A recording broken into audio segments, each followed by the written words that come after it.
Һаумыһығыҙ, яңылыҡтар хеҙмәте үҙ эшен башлай. Студияла Әлмира Ишҡыуатова, сығарылыш хаҡында ҡыҫҡаса. Бар айҙарҙың солтаны, бөгөн ҡояш байыуы менән изге Рамаҙан айына аяҡ баҫабыҙ. Иген сәскән ҡыуаныр, яҙғы баҫыу эштәре һуң башланыуға ҡарамаҫтан мәлендә теүәлләнәсәк. Бөгөн ҡояш байыуы менән мосолман донъяһы изге Рамаҙан айын ҡаршылай. Сибайҙа ҡояш 21 сәғәт 48 минутта байый. Ураҙаның маҡсаты иманды нығытыу, рухи таҙарыныу, йәшәүҙең асылы һәм уның өҫтөнлөктәре хаҡында уйланыу. Һау-сәләмәт мосолманға ураҙа тотоу зарур. Рамаҙан айы ураҙа байрамы менән тамамлана. Быйыл ул 5 июлгә тура килә. Ураҙа байрамы Башҡортостанда һәм ҡайһы бер башҡа төбәктәрҙә ял көнө тип иғлан ителгән.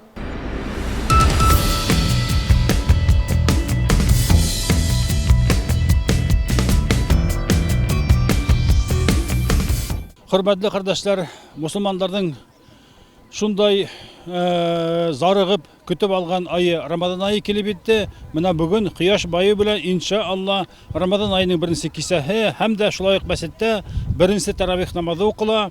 Һеҙҙе ошо килеп еткән ай белән тәбрик итәбеҙ. Яғни, хөрмәтле ҡәрҙәшләр, ул Рамаҙан айында ураҙа тотоу Алла Тәғәләнең булған бойороғо, бурысы беҙгә ҡушҡан. Шуға күрә әйтә бит Алла Тәғәлә: «Эй иман килтергән бәндәләр, һеҙгә алдан килгән өммәтләргә фарыз ҡылынған кеүек, һеҙгә лә Рамаҙан айында ураҙа тотоу фарыз ҡылынды». Менә ошо Алла Тәғәләнең бойороғона итәғәт итеп, беҙҙең мусулман ҡәрҙәшләребеҙ ураҙа тотоу өсөн ниәт итеп торалар. Алла Тәғәлә ниәтең тоғро булһа, ул йыл һайын Алла Тәғәлә беҙгә ярҙамын биреп тора. Менә быйыл инде Рамаҙан айының көнө оҙон көнгә тура киләсәк. Ниндәй эҫе лә булыуы ихтимал, һыуыҡ та булыуы ихтимал, ләкин нимәһенә бер мәгәлә ҡарамайынса, Аллаһтан ҡушҡан беҙ урын еренә еткереп үтәргә тейешлебеҙ. Шуға күрә һеҙҙе бөтәгеҙҙе лә ошо килеп еткән Рамаҙан айы менән тәбрик итәбеҙ. Алла Тәғәләнең ризалығын өмөт итеп ураҙалар тотоғоҙ. Бирелә торған фитр садаҡаларыбыҙҙы бирәйек, фидия садаҡаларыбыҙҙы бирәйек һәм шулай уҡ инде кискеһен мәсетләргә йөрөп таравих намаҙҙарында торғоҙайыҡ. Ассаламу алейкум ва рахматуллахи ва баракатуху.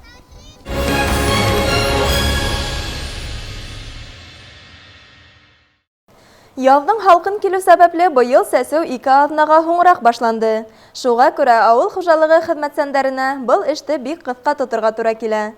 Сибайҙың ялан агрофирмаһында ла баҫыу эштәре ҡыҙыу бара. Яҙғы яландан хәбәрсебеҙ Айгөл Хәмитова. Степной агрофирмаһында сәсеү эштәре тәүлек дауамында бара. Һауа торошо яҡшы торғанда баҫыу эштәрен ваҡытында тамамлау зарур, тиҙәр аграрийҙар. Яҙ быйыл һуңлап килде һәм ауыл эшсәндәрен әллә ни ҡояшлы көндәре менән ҡыуандырманы. Был үҙ йәһәтендә агрофирмалағыларға өҫтәлмә мәшәҡәттәр өҫтәне. Быйылғы көндә менә май айы һыуғыраҡ булды, шуға әҙерәк климатический условияларға, посевка әҙерәк насараҡ булды инде. Шуға ҡарамай инде беҙ сәстек, уйлайбыҙ һәйбәт урожай булыр тип, уңыштар һәйбәт булыр тип. Быйылғы йылда 1055 гектар баҫыу сәселә. 100 гектарда һоло, 240 гектар арпа булһа, агрофирма ерҙәренең иң күп өлөшөн 465 гектарда бойҙай тәшкил итә. Тап ошо бер төклө культуралар һорау менән файҙалана һәм Урал аръягының тотороҡһоҙ һауа шарттарына яҡшы ҡулайлашҡан. Тәжрибә рәүешендә быйыл Степной агрофирмаһы 7-нде лә сәсергә булған.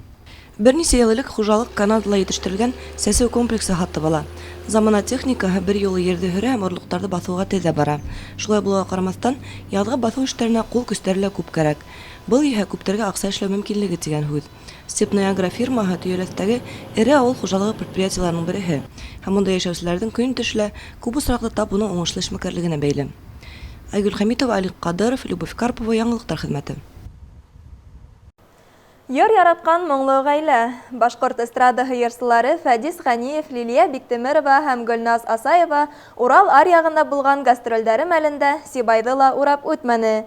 Беҙҙең ҡалала улар 2 концерт ҡуйҙы һәм шуларҙың береһен мәрхәмәтлек маҡсатына бағышланы. Ошо турала һүҙҙе хәбәрсебеҙ Данил Алибаев дауам итә.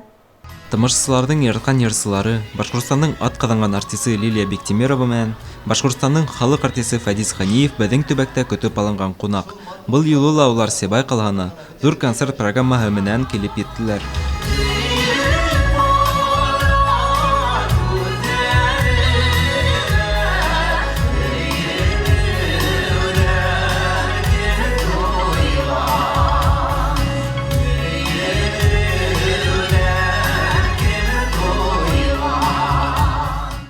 Фәдис Ганиев сәнгать өлкәһенә 300 елдан ашу хезмәт итә. Ул башкарган моңлы йырдар сәхнәлә генә түгел, радио-телевидение аша еш яңгырай. Был концерт программаһын артист үзенең 50 яшьлек юбилей уңаеннан тамашасыга тәкъдим итте. Себаяктарын мен шәхсән үзем шул тиклем нык яратам, Урал райондарын. Сөнки бында шул тиклем бездә яраткан, безгә инде ихлас яратып килгән тамашачылар яшәй. Шуның өчен без һәр вакытта ихлас киләбез бу яктарга. Быелгы концертлар инде без бер генә ел үтеп китте бит инде. Ошо ел минең шәхсән юбилей елым. 50 яшьлек юбилейма арнап иҗат ителгән концерт, Өфе каласында башкаларда күрһәткән концертты һәдгәле алып килеп күрһәтергә без булдык инде. Рәхәтләнеп дип әйткән килә. Лилия Бектимирова һәм Фәдис Ганиевтың гаиләсендә 2 бала үсә.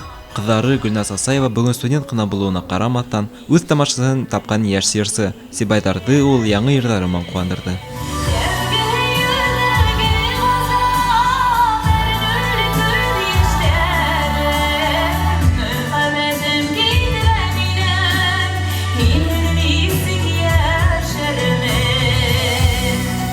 Фәдис Ганиевтың моңлы гаиләһе мәрхәмәтлек концертлары белән сыгыш яһап, балалар йортларына, приюттарга әллән-әлле матди ярдәм күрсәтә. Фәдис безнең приютка барды, менә күптән түгел мин унда Кәримде көтә идем, авырлы идем, үзем бара алмадым. Фәдис барды. Шул тиклем күзләре тулы яшь менән кайтты ул. Әгәр дә мин барган булсам шул приютка иманым камил бер 5 баланы алып кайтыр идем өйгә. Сөнки мин үзем ятим үскәс, мин шул тиклем аңлайм ул балаларны, шул тиклем йөрәгем яна улар өчен. Бүтән имәмде бирер идем, әгәр дә бирә алсам. Балакайлар ата-әсәле булгандар инде, ата-әсәләре ташламагандар инде балаларын. Ул бит инде ул көтүп алынган шул тиклем улы бүләк, Аллаһ Тәгаләдән бирелгән бүләк бала. Без Фәдис менән әйтәләбез, чөнки 12 ел көттек үзебезнең улыбызны, шуга балаларын калдырып, шулай ташлап киткән ата-әсәләргә шаккатам инде мин. Аллам хаклаһын, балалар ата-әсәле булып үссеннәр. Был елы артистлар Сибай каласындагы Ышаныс приютында тәрбияләнүчеләргә 30 меңлек ярдәм бүлде. Данил Алибаев, Радмир Таңголов, Гөлгинә Раткилдина, Яңалыктар хезмәте. Ошоның менән безнең бүгенге сыгарылыш тамам. Барыгызга да тик яхшы хәбәрдар генә теләп, мин һеҙҙең менән хушлашам. Һау булығыҙ!